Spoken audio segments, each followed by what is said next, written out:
I'm Amy, sex educator, sex and relationship coach, and co-owner of PurePleasureShop.com. I'm April, VP of the cutting-edge sex toy company Hot Octopuss, and I dedicate my life to the business of sex. We are on a mission to teach you how to have hot sex, deep intimacy, and how to make your own rules for who you are as a sexual being. Welcome to the Shameless Sex Revolution.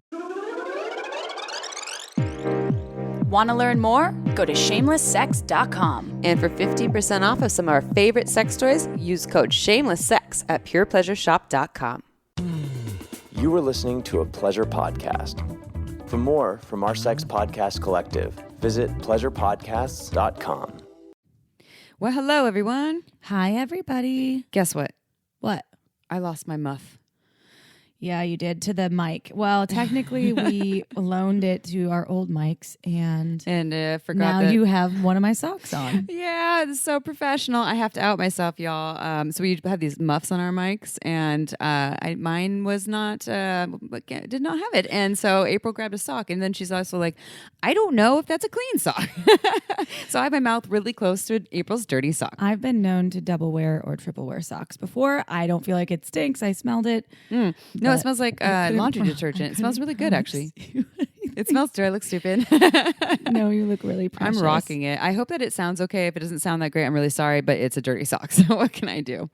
We are going to actually have a real studio, though, I know. soon. We're furnishing it. We're actually doing it. We're going to not have to lug around equipment back and forth and have all of these technical audio issues. And we're both such audio sensitive people to when we listen to our show. We are, and well, you all are, because, well, you're listening to us. And so stay tuned. We're up in our game, and there will be all kinds of fun Instagram videos from our studio coming January. Ooh. It's true. 2022 is our year for sure. Go follow us on Instagram, Shameless Sex Podcast. Shameless Sex Podcast. Mm-hmm. And this episode is really exciting. It's about relationships and marriage, and I've been going through it. Yes, you have. Not marriage. Not marriage, but I've been going through my on-again, off-again partnership that was mostly on, which we were working on ourselves, yet staying together in exclusivity through the work. I had moved out and separated about a year ago. And within that, I learned some hardship news. Last Sunday, we're recording this on Friday, so it was on Sunday after we had recommitted to realign to figure out moving back in together and reestablishing our solid partnership and not doing it alone anymore, but really going together. And mind you, I have not been out of integrity in the relationship. I've lived up to my promise to him that I made. I found out that he was cheating on me, having an affair basically the whole time, gaslighting the fuck out of me. Which, if you don't know what gaslighting is, look it up. It means I had intuition and I had called him out on some things, and he would tell me that I was crazy, and I thought maybe I was, and I loved him very much and was aware of maybe sometimes him being out of integrity and sometimes catching him, but he was having an affair with one of my friends, who obviously isn't a friend, and she decided to come out with it on Sunday, and she came over while I was at my old house, which is now just his house, and walked in and proceeded to tell me all of the gory details. And I have been a fucking big giant mess since then. And I haven't really been public about my relationship with him because we've been working it out or trying to work it out. And I didn't feel confident enough to talk about it because I wanted to give the relationship privacy and just space to develop however it was. And I've been with him for 4.5 years up until this point. And the last year we were, I would say, on again, off again. But as you know, from being my best friend and with me all the time, we were maybe a week where we were off. It was never, I've been having sex with him the whole time. We've been sharing intimate details, and yeah, he was having an affair with her and basically a side relationship, and talking about our relationship with her. And she's someone that, is in the community that I'm really, really hurt by as well, and really hurt by him. He lied to me for many years. So the reason I'm saying this and exposing this is, number one, the hurt. I'm a very intelligent woman, and I've intelligence and your inner strength and your intuition sometimes has nothing to do with the decisions you make and the people that you choose to stay with. And got really fucking blindsided. Well, I thank you for sharing. Oh, you have tears in your eyes. It's hard, guys. It's hard. So anyone out there that's ever been the other side of this, that's been hurt in partnership, love, like I want to continue to love deeply and wholly, but it is really hard. Well, yeah. Thank you for sharing that so openly, and I think our listeners here a lot of them can probably relate in some way, shape, or form, and. It's hard to share that. And I think when you're speaking to this intelligence piece, I heard you say when you were going through this, you're like, how could I have not known, or deep down I knew, but how could I have not listened to that? And it's that, like you're saying, that's not an intelligence thing. There's nothing wrong with you, and you were, people go through this, like, it must be me. Like I must be dumb or naive or something, but no, it's exactly how I felt. But I was like, I'm so dumb. I knew this. And I was trusting. Yes. Yeah. And that's a beautiful quality to have. It's unfortunate when people take advantage of that part of you, that really wonderful, loving, trusting, open person. The disappointment, and this episode's not going to be about this. I just wanted to share with everyone because it's something that I'm really exposed with right now, and it's You're been, in it. Excuse me. It's been really hard for me the last few days, and it's raw and it's real, and I can't sit here and play and put on a facade to our listeners because I am hurting, and I will get through this. And this work that we're doing, Shameless Sex, and all of you out there listening, it's one of the most important things that I've ever done. And I'm so committed and willing. And I'm also living the shit that we are all living collectively together. So whether you're, I've been there. yeah, I know, yeah. whether you're in love and it's beautiful, or you're single and you're struggling, or you're single and you're not struggling, or you're whatever your relationship status is, I'm just saying I'm with you.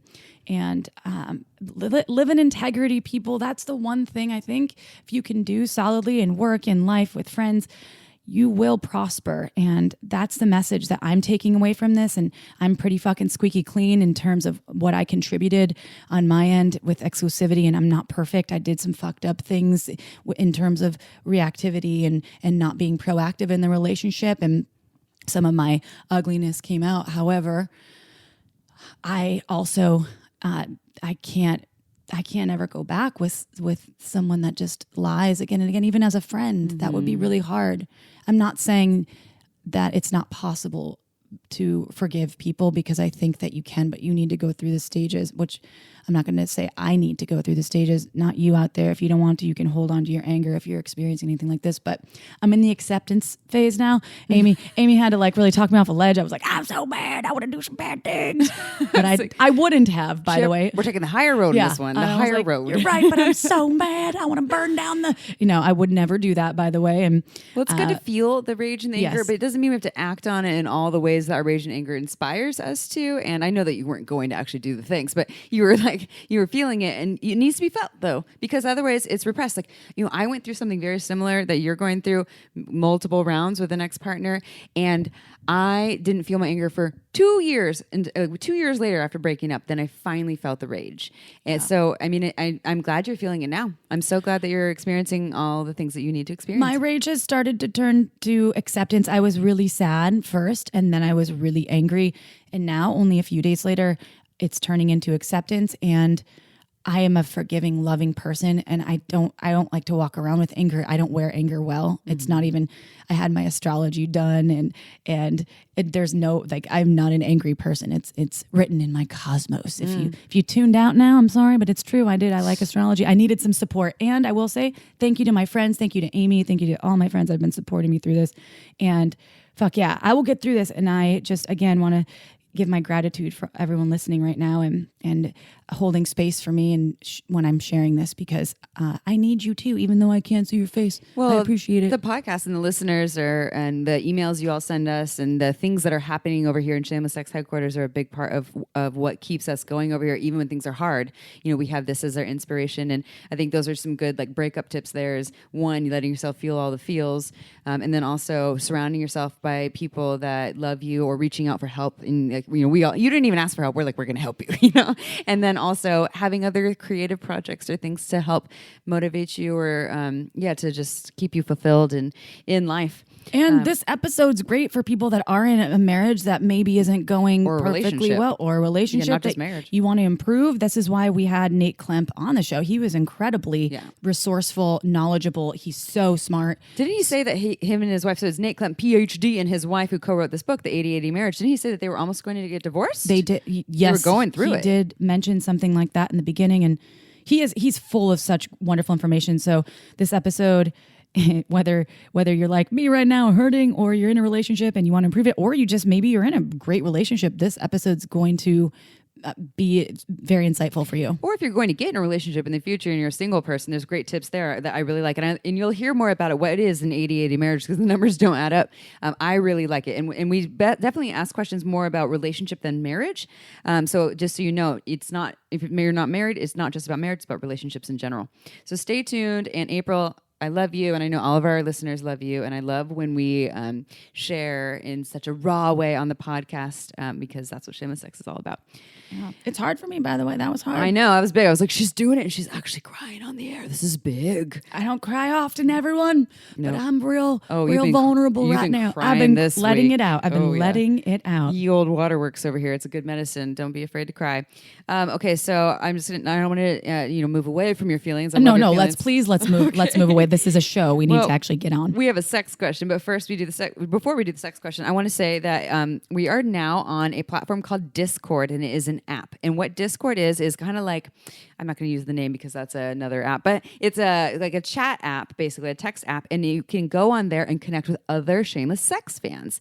And I will be on there on the occasion too. So if you want to get on our Discord, you just go into the link in the show notes here, and it will take you to the Discord. So it's free. You just go over there, just click it. We can get on together. I have tons of free time now. Yeah, now she can talk. And so we would love this for our fans to go on the Shameless Sex Discord. You all can start talking to each other, make friends. You can talk about episodes, you can talk about your lives, whatever. Please be nice to each other. This is not a place to be mean, to shame, just being considerate of other humans there. But we really have had requests for how fans can connect with other fans, and this is a great way. This is inspired by Cam from Sex Talk with My Mom of our Pleasure Podcast Network. We love you, Cam, because he started Discord they're called Sneaky Freaks. Because their fan base. Yeah, his fans are sneaky freaks. And he said his fans they're connecting. They're even doing a meetup in person at like a bar or something. So that would be cool to see from Shameless Sex. Of course, again, everyone must respect each other. But again, go in the show notes if you want to be on our Discord. You connect with other Shameless Sex fans or with us. I'm excited about Discord. And we want to give a little shout out to someone that's been in our show before and who did an incredible photo shoot for us that was Natural Beauty. And he has this incredible, and I'm going to say incredible, not one more time, okay? Because it's a really good adjective, and it's a great adjective to describe his work because I have the book. I get compliments on the book as a coffee table book when people walk into my house called Natural Beauty. It's Kyer Wilshire. Wiltshire. I always say it wrong. Kyer Wiltshire. So he was on our podcast on October 29th, 2021. It's a bonus episode called Sexting Tips, Celebrating Nudity, and How to Do Erotic Photography. And we did this after we did the photo shoot with him out in nature. And we were, half naked, doing all kinds of sexy things out there in nature and taking beautiful photos. They're not all just sexy. Like some of them are us in normal clothes.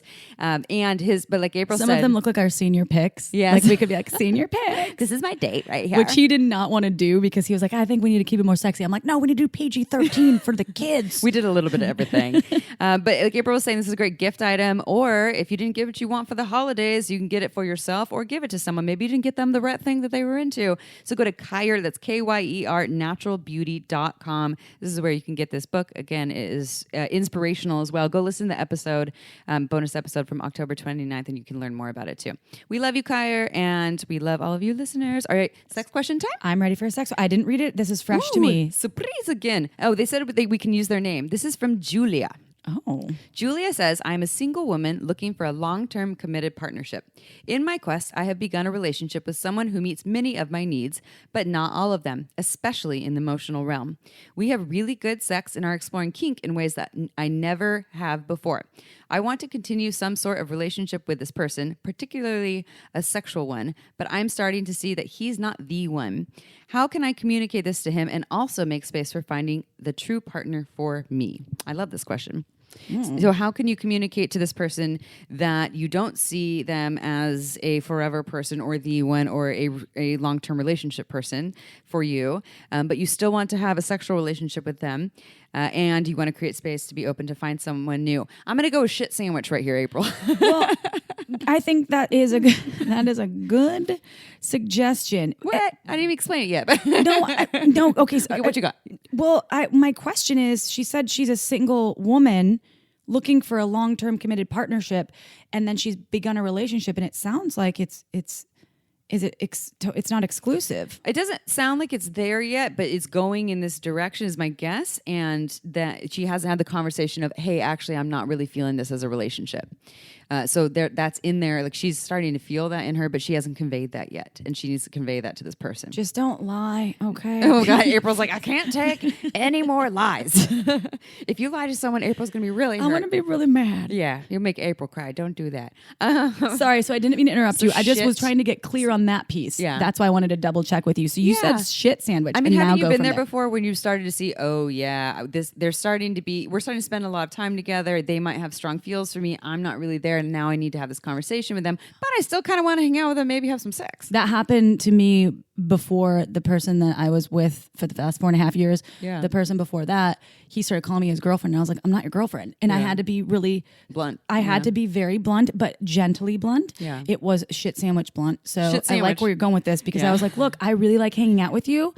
I am not looking for anyone to be exclusively called my partner right now. I need more time, and let's still fuck. But here's the thing: she is looking, so she can't say that. So, because that's a lie right there. A lot of people say that wasn't as a a lie lie. for me. I know, Oh. not for you. But Okay. if she were to say that'd be a lie, and a lot of people do that. I'm just not looking for anything serious. When they actually are, it's just not you. Like and that's not helpful, because then they see you in a relationship in a month, and now they feel bad. Well, that's what happened to me. So you lied. No, it wasn't a lie though. I actually ended up meeting a person that I wanted to align with and you partner didn't with. know that you were looking I didn't for know it. I was Yeah. looking. I wasn't like Julia here who wants a committed long-term partnership. So no, I did not lie. Amy, don't get me on Oh my the gosh, lies she's right get now. triggered right now. I'm All gonna right, get so mad. She did not lie. And so here's my recommendation for a shit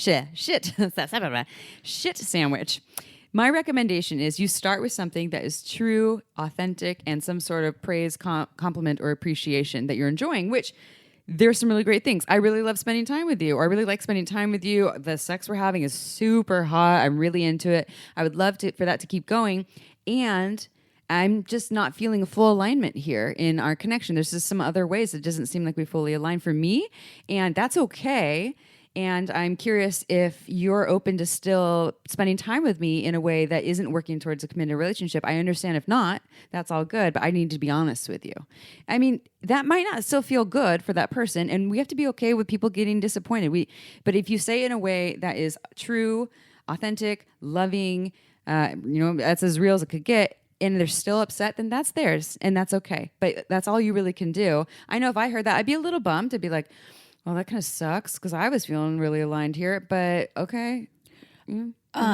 Wonderful. I Shit love sandwich? this suggestion. Yes, thank you. I can date you anytime. Nice. Just kidding. We're sisters, so that would be weird. That would be weird. So what I was going to say to this human, Julia, so you said this person meets many of your needs, but not all of them, especially in the emotional realm. Now, after this shit sandwich, if there is room for growth and maybe some additional alignment, like a closer alignment, if you desiring, if he still is interested in continuing on the relationship that you have now, perhaps you can shed light on this emotional realm that you need more, that you desire more, I guess, a deeper Emotional connection with. yeah. Yes. Mm-hmm. So I don't know what that looks like. Sometimes that's just difficult and just won't happen. And sometimes people can learn. And sometimes people can learn. Yeah. And if he's way into you, maybe that is something that can help you. Yeah, I would say you want to do the that. learning, that piece, if you feel like everything else is aligned. Then you're like, it's just this one piece, which is a big piece, emotional connection or sharing or depth. Then you could say, maybe we could work on this. But if it feels like there's other pieces too, then maybe you'll be like, that's a long list of other things to change. And we don't want to go into a relationship already wanting to change someone, because that's just a recipe for disaster. Like, get in a relationship where, like, you know what, this person, who you are today, that's who I want to be in a relationship with. I mean, just to save time, because it's a lot of work. Just last piece, just don't lie. Okay.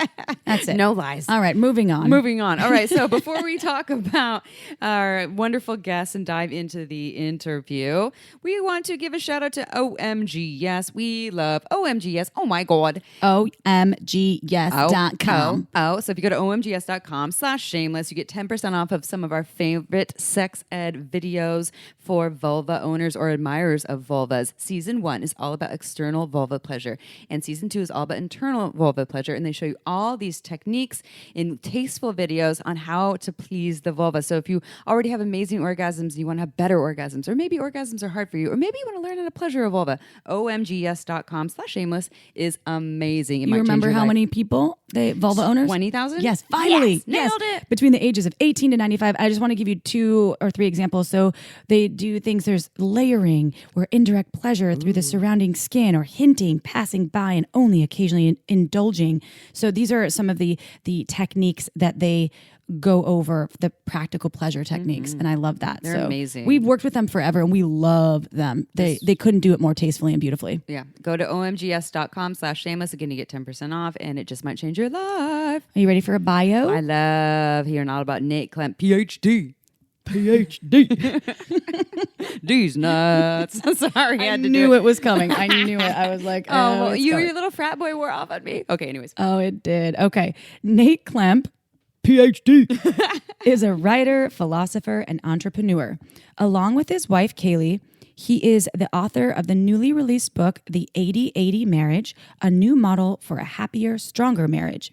He is also the co-author of the New York Times bestseller, Start Here, Master the Lifelong Habit of Wellbeing, as well as a founding partner at Mindful, one of the world's largest mindfulness media and training companies. To learn more, visit 8080marriage.com. But first, Has your sex life fallen into the same old dull routine? Wah, wah. It's time to leave the monotony behind with a fun, sexy box from Like a Kitten. Like a Kitten will ship you their BYOB gift box with all the erotic essentials you need. You get to choose one item out of each of their 6 categories: toys, beauty products, lubes, games, sexy accessories, and lingerie, and more. And within each category, you have 8 or more products you can choose from, so you can build a hot date night that's customized to your unique desires. a few items I chose: kissable chocolate body paint, sultry pink lingerie, a sexy necklace that also functions as a flogger, and so much more. What's amazing is the box only costs $69, and some of the vibrators alone retail for more than that. So the entire box of 6 gifts is a total steal. And here's more great news. Right now, Like a Kitten is offering our listeners 20% off and free shipping when you go to likeakitten.com/shameless or enter code shameless at checkout. Just go to likeakitten.com/shameless or use code shameless to get 20% off these incredible boxes. Likeakitten.com/shameless. The link is in the episode's description. All right, it's interview time. Hey, everybody. Guess what? I'm starting this a little differently because it's episode time. And we are here with Nate Klemp, PhD, I believe, and author of The 80-80 Marriage alongside his partner, I believe, wife, who is not here on the show with us. And this episode, we are going to talk about modern day relationships and some tools and tips and tricks on how to really make them shine and work and have hot sex, and how to do it in a bigger, maybe better way than we've done it in the past, or currently a lot of people are doing it. And this isn't just for marriage. This is for all relationships. So even if we say marriage, a lot of it will just apply to relationships in general, relationships for folks of all genders and bits. So without further ado, let's dive on in. And Nate, welcome to our show. We're super happy to have you here. And the tech gods seem to be on our side so far. Woohoo! So good to be here. I'm excited for this conversation. Yeah, me too. So we always start with the same prompt with our listeners, even though we already read your bio to our listeners. If you could share a little bit about how you got to where you are today in the world of relationships, especially as an author writing about relationships. Yeah, it was quite a circuitous path, actually, because I started as a philosopher. I was an undergrad and I decided philosophy was my thing and I was going to learn how to live a great life. And so I got a PhD, and something paradoxical happened at the end of that process, which is that my life was far worse than it was at the beginning. I was spending 14 hours a day in the library. I was on the East Coast at Princeton in this very intense academic environment. And between that and a bike accident that I had at the time, I actually went into this kind of strange and crazy period of about 3 years where I was anxious and depressed and burned out. And not only did my own sort of mental and emotional well-being suffer, but as is often the case, my relationship really suffered. And so my wife, Kaley, and I, we were very close to divorce at the time. And in some ways, that was about 15 years ago. Everything that's happened since has been almost like an exploration of how to build back resilience, mental skills like mindfulness, but also how to be in a relationship more skillfully. So I'm one of the founding partners at Mindful Magazine, write a lot about mindfulness. But then about 3 or 4 years ago, my wife and I started really thinking carefully about relationships and thought everybody we know seems to be struggling with some of the unique modern pressures of being in a relationship together. And there are great books on relationships, yes, but they don't seem to be addressing the kind of unique modern pressures of egalitarian gender dynamics, being busy all the time, the always on work environment. And that's really what led me to the place that I'm in and led to this book, The 80/80 Marriage. So that's a great segue to this question, because obviously 80/80 doesn't add up to 100 and we're all used to the 80/20 rule. And so in your book, you talk about how marriage and relationships used to follow this 80/20 rule and now it's more 50/50. So can you just dive in and talk a little bit more about that? Yeah, so you can think about the old school marriage of the 1950s. We like to call it the 80/20 marriage. That's kind of the ratio that makes the most sense there. And the basic idea is that if you looked at a 1950s marriage, our grandparents, in some cases our parents, you have a situation where one partner, generally the woman, is doing something like 80% when it comes to both contribution around the house, but also carrying the weight of that relationship. And then you get the other partner, traditionally the man, who kind of gets away with 20%. And thankfully, we've evolved beyond that, and we've gotten to this place that we call 50/50, which is a huge milestone, and it's an amazing point of progress. And yet, this 50/50 dynamic in relationships can be quite problematic. For us, for example, it led us to try to achieve equality and fairness through this effort to make everything in our life perfectly 50/50 fair. And that led to all sorts of scorekeeping and conflict, and ultimately just almost destroyed our marriage. So then we ended up interviewing about 100 people for this book. And what we found is that this mindset is almost universal in modern couples, and it doesn't seem to be working well for anybody. It's giving us a lot of conflict and not giving us what we really want: love and connection and awesome sex. So, and on that note, I thought that was really interesting reading that in your book, the fairness piece and like that tit for tat. I did the dishes 3 days this week. What did you do? And not just dishes, but childcare, or how often do you rub my feet? Various things. And so there's this. It's this part of staying. We're out of balance in being in balance of how we show up for each other. And can you just share a little bit more about that? About why this is such a problem in trying to stay in fairness? And also, it doesn't sound that sexy either to me. Yeah, exactly. Well, I think the aspiration is good. We want equality in relationships. I think that's great. Fairness in the abstract is also great. The technology we're using to achieve that equality, however, I think is the problem. And one of the early tips I had onto this, I was in a conversation with a guy named John Cassiopo, who used to be the head of social neuroscience at the University of Chicago.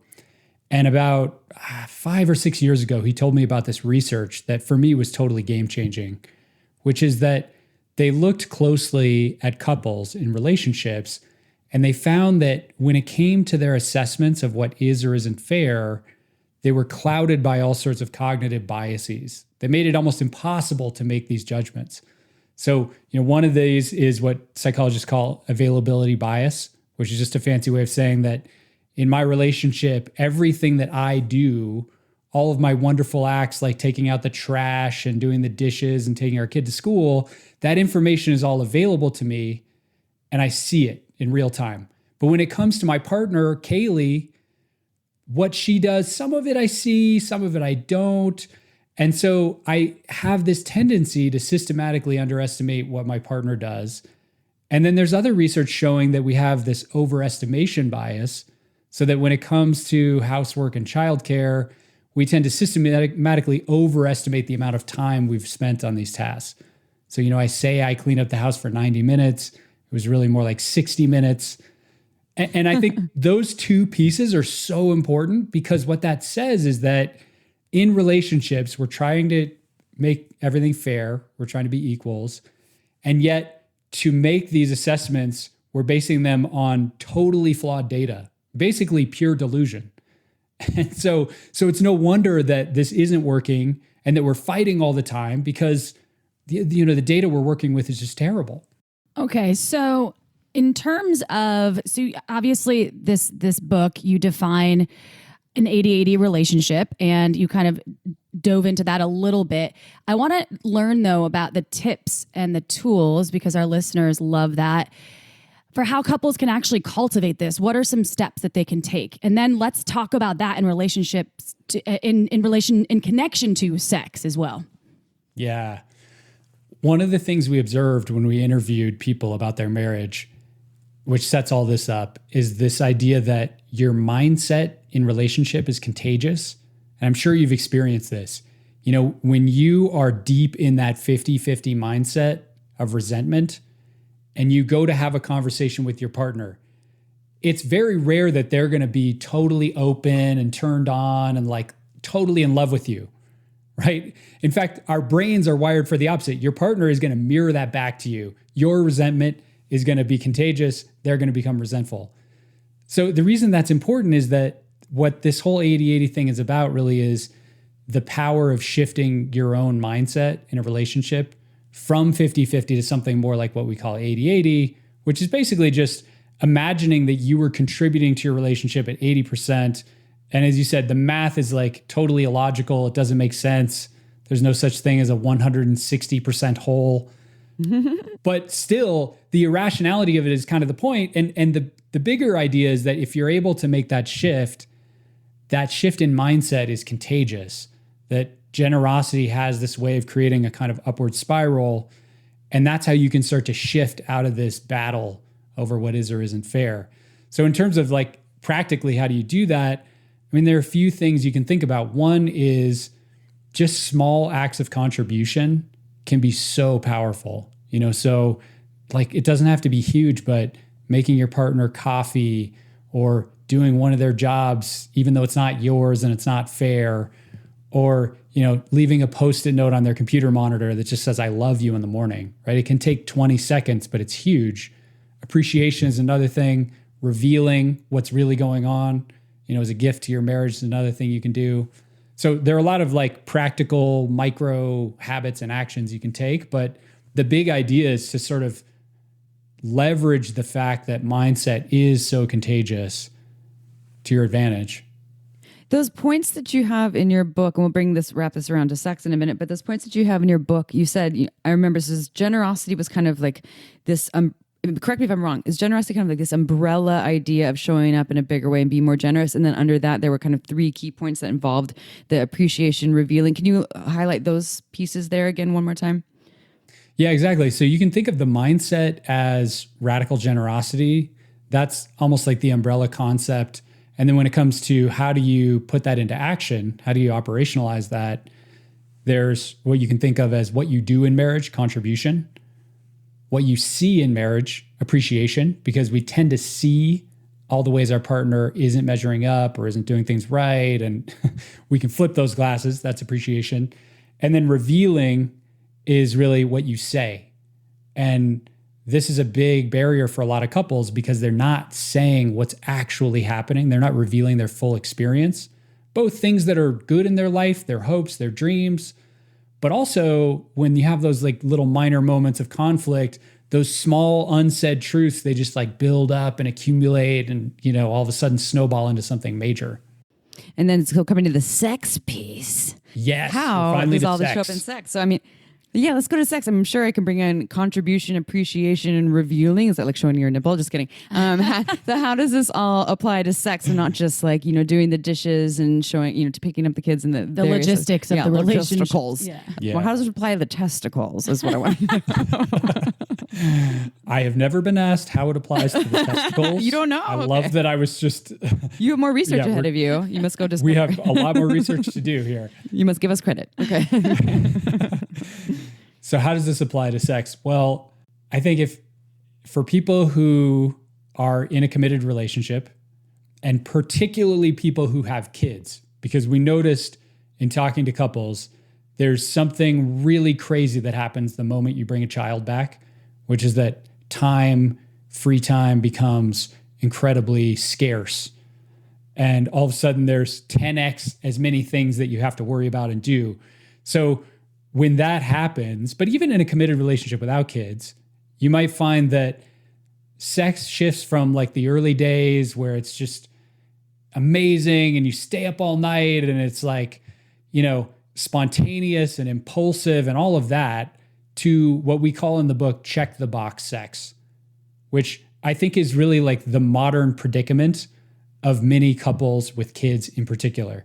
Is that like life gets so crazy, we're so caught up in doing all the time and our schedules and work and all the things that we're doing, that all of a sudden, like, it's not just that we don't have time for sex in the sense of, it doesn't fit in the day, but we also don't have headspace for sex. And I think that's an important distinction, because for a lot of couples we talked to, they actually had the time, and yet they would find themselves every night sitting on opposite sides of the bed, tablets in hand, one person scrolling Instagram, the other person's doom scrolling the New York Times.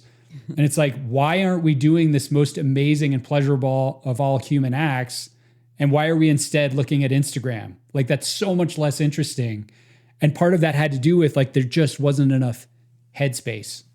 Okay, this is such a great thing. When I think of old married couples and even young married couples, I do think about each one with their lamp on the side of the bed. They're reading their book or their newspaper, and they're not making the space or time for sex, which is really what this is about. My question is really about this quote, but that you have that is, the way you do life is the way you do sex, which I can relate to. I wanted to bring up a stat, though, to see if you also had the same statistics. When there's, I think, was it Esther Perel, some of her research? I don't remember exactly, which is a bummer, but this just came to me. It said like a healthy sex life is considered for a hetero couple that's in a long-term relationship to have sex 12 times a year or something. And that's considered... Oh, you have to have more. So sexless marriage is under... Thank you. Under 12. It's Yes. under 10 or 12. Yeah, exactly. Yeah. And that to me seems so, that's one time a month. That seems so low. So just tying this all into the way you do life is the way you do sex. And then does your research also show anything about the sexless marriage under X amount of times per year? Mm-hmm. Yeah. The way you do life is the way you do sex. Whenever we put that on Instagram, people lose their minds. They're just like, no, or they agree with it, but it's interesting. That's a very controversial statement. And it came from an interview we did with a sex therapist who had that insight. And we started really thinking about that. And we thought, gosh, that's so interesting, because it's a different perspective from what we're often given, which is this idea that if you're having problems with sex, it's a sex problem. Like when I read Cosmo, I actually went deep into Cosmo when we were researching this book. And, they have like 4 tips on underwater sex, how to like have sex in your pool and whatever. And like the basic narrative there is that if you're having problems, it's probably some sort of tactical sex problem. And if you just get like a cherry flavored orgasm balm and like a rabbit shaped dildo, then everything's going to be amazing, right? That's the narrative. And this idea that the way you do life is the way you do sex is actually a different narrative, which in the end seems more compatible with the reality of our lives, which is that everything in life is actually connected. It's all totally connected and intertwined. And the basic idea there then is that if you look at the way you're running your life together, like the busyness of your life, the fact that you never have time, or whatever it is, whatever the predicaments are that show up in your everyday life, it's likely that they show up in some ways in the bedroom, that sex is almost like a mirror for that. I totally agree with that. And one thing I'll bring this to is meditation. And when I am really good with my daily meditation practice or with my partner and I are meditating together, we have better sex. But when I'm out of my meditation practice, and also maybe we're not meditating together, I think it affects and shifts sex. And it might just be a little bit, but so my daily meditation practice, if I wake up and I'm on track, I meditate, it helps my brain to practice a single point of focus of just being, of feeling the sensations and being present. And that translates and shows up in every day everywhere in my life. But if I wake up, I just get on my phone, I start scrolling, I go back to my busy life, it shifts things. And I can tell when I turn my lifestyle into more a kind of more intentional one. And it's not that I never go on Instagram, and we're not hating on Instagram here, but it's not that I never do the things that are about zoning out and numbing out. But I think this is just balance. And what I'm hearing you say is having awareness about it and not putting sex just in this little box in the corner, and acknowledging that it's all related and that how you're living your life shows up in your sex life. And in fact, also is a representation of it. Is that what you're saying? Yeah, that the patterns that show up when you're in the line at Costco or you're arguing about who did the dishes, those are all connected to what's happening in the bedroom. And I really love the point about mindfulness. So, in addition to writing about marriage, I actually spend most of my time writing about mindfulness. And I think what you say is so right on, which is that I believe we're living in a time of unprecedented distraction and stimulation. We can pull out our phone during all of those throwaway moments in the day, when 10 or 20 years ago, we would just maybe sit in the doctor's office and just think about our life. Instead, we're checking our email and doing all these things. And as a result, that experience of slowing down and being is extremely foreign to most of us. And so the role that mindfulness and meditation can play, as you say, I think, is to almost train yourself to become comfortable in that uncomfortable state of simply being. And if you think about amazing sex, it has a lot of that quality where there's not a rush. It's not like, hey, let's do this in 5 minutes. I mean, that can be fun too, but like it has that more slowed down, present quality where you're able to get beyond the mind wandering and Instagram and actually focus on what's happening. Okay, time for a quick break.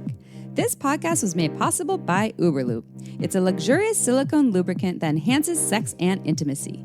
We receive emails from listeners who have tried Uberlube, and the feedback is unanimous. We never knew lube could be this good. It's also less likely to throw off the pH than most other lubes, and there are thousands of doctors recommending Uberlube to their patients, whether they want to make their hot sex even hotter or for folks experiencing dryness. Uberlube is without a doubt my favorite lube. It has no flavor, no scent, and feels absolutely amazing on my body. And it isn't just for sex. I use it to tame my hair frizzies, to prevent chafing, and I even put some in my mouth before an oral sex session. Totally ups my blowjob game. Oh, and the bottle, it's beautiful. It looks like a cosmetic product, so I just leave it out on my nightstand, totally shamelessly. To learn why we think it's the best lube on the planet, check out uberlube.com and use code SHAMELESSSEX for 10% off, plus free shipping. Again, that's uberlube.com and use code SHAMELESSSEX for 10% off and free shipping. This podcast is free to you because of another one of our amazing sponsors like Satisfyer. Gift giving is one of the best parts of the holiday season, and we're here to take the stress out of your holiday shopping by giving the gift that will have you and your partner satisfied all year long. That's right, whether you're in close proximity to your lover or in a long-distance relationship, Satisfyer makes pleasure devices that will help you stay connected through the holidays and New Year. Satisfyer makes beautiful vibrators and air pulse stimulators with cutting-edge technology that will have everyone feeling tidings of comfort and joy, plus they're at affordable prices. This new year, make pleasure one of your top priorities. After all, orgasms help you live longer. Check out my favorite Satisfyer, the Double Wander. Its powerful vibrations and interchangeable head gives me everything I need to get off right. Plus, I can create my own vibration programs or create vibration patterns based on surrounding sounds all through the free app. And right now, Satisfyer is offering our lucky listeners 30% off any Satisfyer when you go to satisfyer.com and enter code shameless30 at checkout. Again, if you're looking for one of our favorite new devices, go to satisfyer.com and use code shameless30 for 30% off. 'Tis the season to get satisfied. All right, back to the interview. Well, and I think that when people are not wanting to have sex with their partner anymore, and that happens, often for many reasons, but sometimes it can be related to it's just not that exciting anymore. I don't get as turned on as I used to, and it's a little more linear and like touch here. It's a little more maybe not heady, but like robotic, or maybe it is heady, and there isn't that flow state of mindfulness and curiosity of this moment is different from the last moment and the next moment, and how can we bring curiosity into each moment? And then people, so they're like, oh, I know you like the back of my hand. It's not that exciting. I don't really want to have sex anymore. And that's not the only reason why, but I think that by bringing in more of what you're talking about of this, because mindfulness is presence, and in presence, every second is different, which means that if I'm with April and she's my partner, she is different in every second of experiencing her. But my brain can in turn trick me to think otherwise. Oh, I know her well. I've known her since I was 21. Oh my God, this old broad over here. Just kidding, Chip. I love you so much. So I think that there's something really valuable in there, and it's subtle, but how it could show up. Well, and I wanted to tie it back to you, Nate, really quickly about the sexless marriage piece. Is there, because some people get stuck in these patterns where they're like, okay, well, at least if I have sex 15 times a year, then I am not in a sexless marriage. Mm-hmm. And again, putting themselves in this box, I have friends that are like that. They're like, I have an average sex life with my partner. We've been together 20 years and I have sex maybe once a month, maybe once every other month. So is there a consideration? Is it each couple to their own to decide what a healthy sex life is in their marriage or in their relationship? Or is there research or are there data that you can provide? Coming back to sexless marriage again. Sorry, I can't help myself. And I skipped that point, so now we're going to get back to it. I do believe that that's a real thing. And there are data. I know Gene Twenge has been studying this very closely. And there's a whole literature around what's called the sexual recession, that if you look at the data around how often people are having sex, basically at every age demographic you can think of, the numbers have fallen substantially over the last 20 years. So whether you're 80 or 50 or 40 or 20 or even a teenager, you're having less sex on average now than your peers or counterparts would have 20 years ago. So I think that's something that's interesting. And I do wonder about, to what degree does that have to do with the fact that we get the smartphone 13 years ago and social media and all of these things? Are we sort of distracting ourselves away? There may be other factors as well. I mean, I've heard some researchers speculate that women are more empowered to say no, and so this is actually a good thing. So there are a lot of theories about like what are the causal factors behind this. But I think you're absolutely right that there are a lot of marriages where they're not having much sex. There's some other interesting research from Daniel Carlson at the University of Utah, who we interviewed for the book, that says the one exception to this sexual recession is when you look at egalitarian couples. So couples where they're communicating a lot and they're really intentional about trying to sort of support each other and not so much make things fair, but like create a balanced structure in their relationship. And they seem to be having more sex than couples in more traditional dynamics where, in heterosexual marriage, you've got the woman doing more, the man doing less. So it does seem like finding balance is actually an advantage. But this phenomenon you're talking about seems very real, according to the research. Yeah, I love research. We're such nerds over here. At least it's not a sexual depression. At least it's just a recession, right? We're bouncing back slowly. Yes. Yeah. We can get out of it. And we don't really know. Yeah. Yes, we can do it. Well, and those are we two just good need to points. stimulate the sexual economy, right?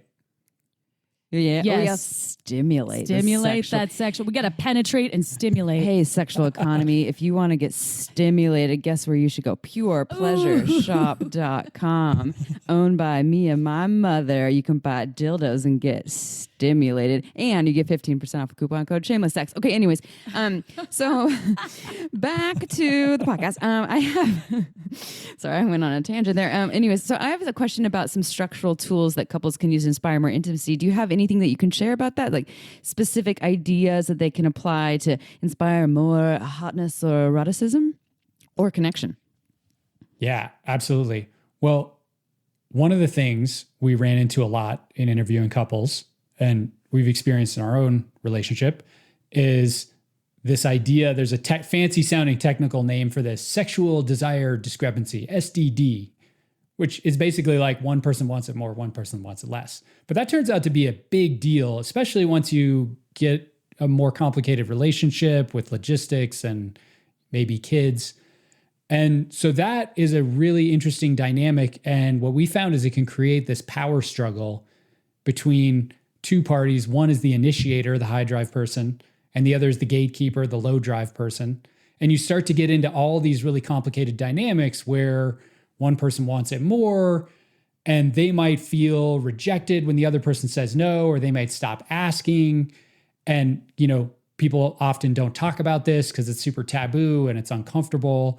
And one statistic I read is that something like 80% of couples experience this on an almost monthly basis. So this is not like some weird fringe thing.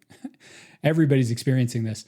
And one of the things we talk about in the book is if you think about this from that perspective of fairness, you're going to be in even deeper conflict. If the idea is like, hey, we need to make this fair. I took out the garbage. You need to have sex with me, right? Like that's a losing strategy every time. And so this is one place where that idea of radical generosity, I think, can become very powerful. We call it orgasmic altruism, just to give it a fancy title in the book. And basically the idea is, we talked to one couple, for example, where they did have a pretty big drive discrepancy and they both tried to move toward the other. So the higher drive partner was like, okay, maybe I don't have to come on so strong all the time. Maybe I can just like chill out here. The lower drive partner would think to themselves like, maybe I'm open to being turned on tonight, even if it's not exactly what I want to do. So it's that idea of, can you kind of stretch toward the other person from a place of radical generosity, not like, hey, let's make this fair. Can you talk this orgasmic altruism, because you touched on it a tiny bit, but we had a question about that because I'm curious. Can you just tell us more about what exactly is this orgasmic altruism?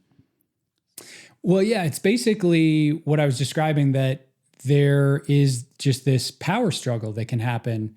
And when we looked at power, which was one of the key things we wanted to explore in looking at modern relationships, we found that it tends to show up in three places. It shows up around money, big time. You can imagine one partner makes more, one partner makes less. All sorts of weird power dynamics happen. Like, one woman we talked to was like, I decide where we go on vacation because I make more money. So we're going to Costa Rica, right? Stuff like that shows up all the time. You then have power around logistics, which is kind of interesting, around like, who does certain things or who manages certain things, who controls certain domains of life. But sex was one of the big places where this struggle for power starts to show up. And so orgasmic altruism is, on the one hand, a mindset that says, hey, maybe we can start to rebalance this by just moving toward each other. But the other big lesson we learned in thinking about power is that often the best way to neutralize these power imbalances is through some sort of structure. So for example, this sounds really subtle, but like if you're the partner who's lower drive, you can say no, just be like, no. And then the other partner feels the sting of rejection.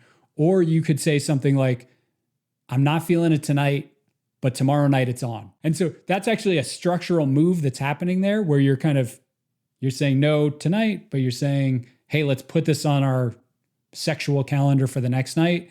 And it's subtle, but that for the higher drive partner, that lands so differently. And so that's just another example of what it would look like to put this orgasmic altruism idea into practice. What happens if you keep getting a continuation, though? Like tomorrow. Yes, because that is a thing where it's, I'm exhausted today. I had a stressful day at work, or the kid wasn't sleeping, or the kids. So what happens if if you're the wanter, the person that's desiring more, and the initiator, right? You said initiator and gatekeeper. Yeah, the gatekeeper is keeping you away. You don't have to Shutting the gate.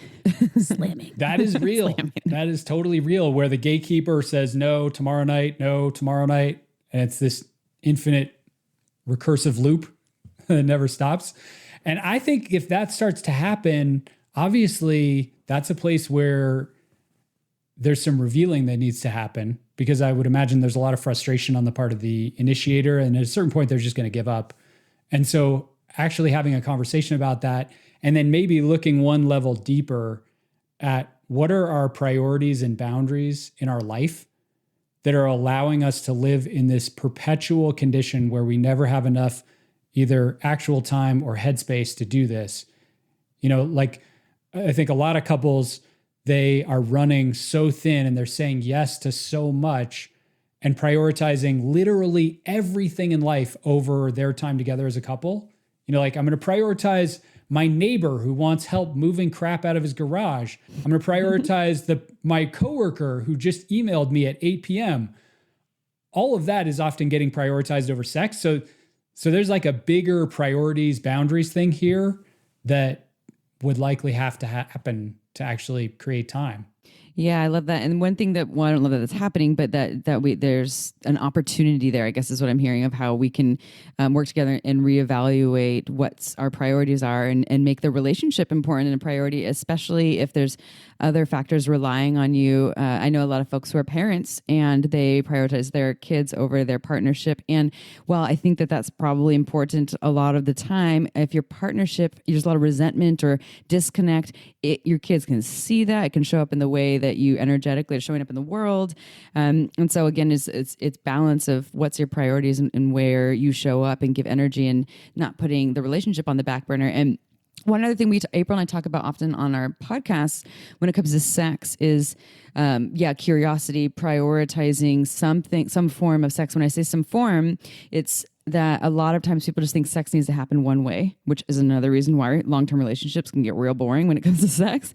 And to think outside of the box, not talking about genitals here, your mindset, and almost invite or reprogram your brain to think about sex in a different way. So April's example of, so what if tomorrow you said, not today again, how about tomorrow? How about tomorrow? The continuation.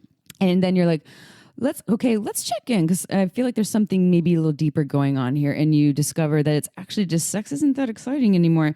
Maybe redefining what sex is. So let's move it to tomorrow. But when we say tomorrow, it doesn't mean we're definitely having penetrative sex. Let's check in tomorrow about we're definitely having some sort of intimate time.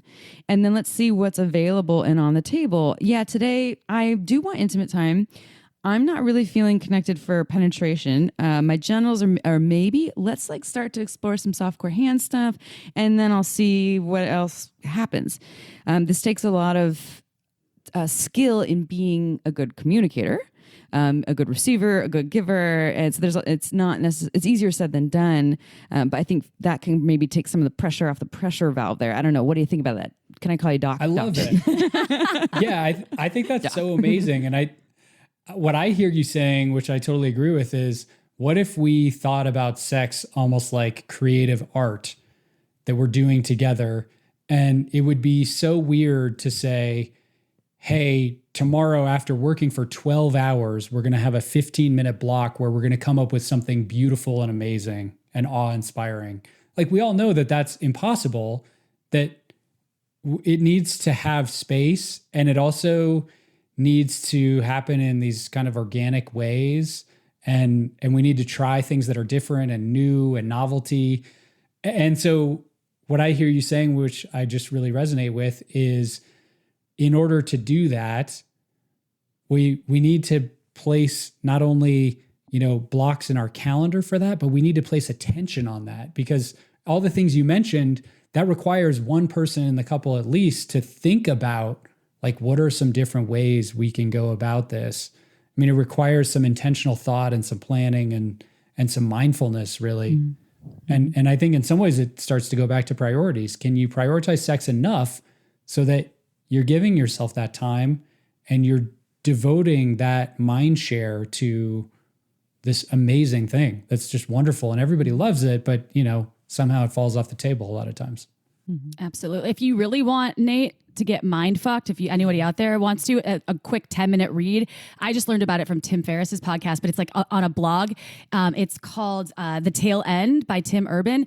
And it basically talks about your life in an average human lifespan of 90 years and how many days or months you have with the thing. So if you have sex X amount of times with your partner, you might only have 300 times left. If you both live to be 90, you could have 80 times left. So if you really want to expand the time you have with your children, with your partner, with your family, you can actually calculate and be like, I want to increase that amount of time. I want to increase the amount of spaciousness I have with my friend. It's such an easy read, but I think anybody can benefit from it. I did, and it's a quick read. But speaking of reading, how about your book? Can you tell to our listeners and tell us a little bit about what we can expect from the 80/80 marriage? Because it's not only for married folks out there, it's for anyone in a relationship. And also, if people want to work with you and see other offerings, can you let folks know where we can find you? Yeah, so the book is The 80/80 Marriage, and we thought about this book as a book about understanding the modern condition of marriage and some of the mindset shifts that I talked about. But really, also, we wanted to offer something that was practical, that couples could go through together, that has exercises and practices that you can do together to experience a shift in your own life. So we have all sorts of practices around like roles and priorities and boundaries and power and sex, things like that all couples are running into. So really, we wanted it to be interesting, but we also, more than that, wanted it to be very practical. And you can find the book pretty much anywhere books are sold. Our website is 8080marriage.com. We're also on Instagram, as I said, where people yell at us about saying that the way you do life is the way you do sex. 80/80 marriage at Instagram. They're mad about that? They're upset about that? They don't like Yeah, people get really upset. People get upset about anything we say on Instagram. Probably you as well. I'm sure you're with me there. But that's where you can find us, and that's where we hang out. And do you work with people? Are you just writing books and things, or do you work with people in any other capacity? Like, is the best way to find out all of your wonderful knowledge through your books? Yeah, we do occasionally work with people. We're not doing that full time, but that is something we do occasionally for sure. Mm-hmm. Okay, cool. Find you on your website if they want to try to be one of those lucky people. Exactly. There's I think a link that says I want to work get with lucky. us. Get lucky. Well, that makes sense. That's why you have a PhD. Thanks, Doc. Making it easy.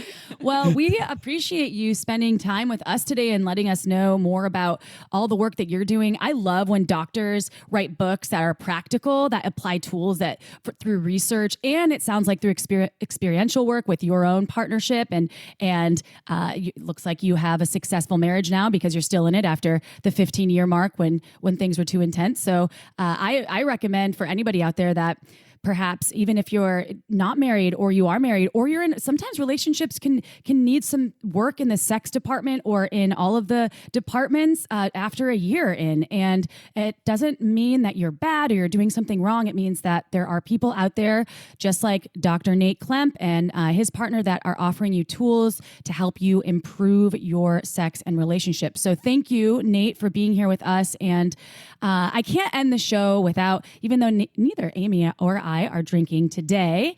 However, we do love ourselves some wine, and 'tis the season, depending on if it's November, December, January, or just July. It's always Who the knows? season. Whatever the season is, it might be the season to drink some wine. So check out marginswine.com and learn why Amy and I are such huge fans of Megan Bell's wine. Megan's Bells, the jingle all the way. So go and sign up for the newsletter. You can save some moolah if you use code ShamelessSex10 on 3 or more bottles, or ShamelessSex15 to save 15% on 6 or more bottles. So that is all we have for you today, but tune in every Tuesday for another episode of Shameless Sex. We'll see you then. Ciao for now. Want to learn more? Go to shamelesssex.com. And for 15% off of some of our favorite sex toys, use code SHAMELESSSEX at purepleasureshop.com.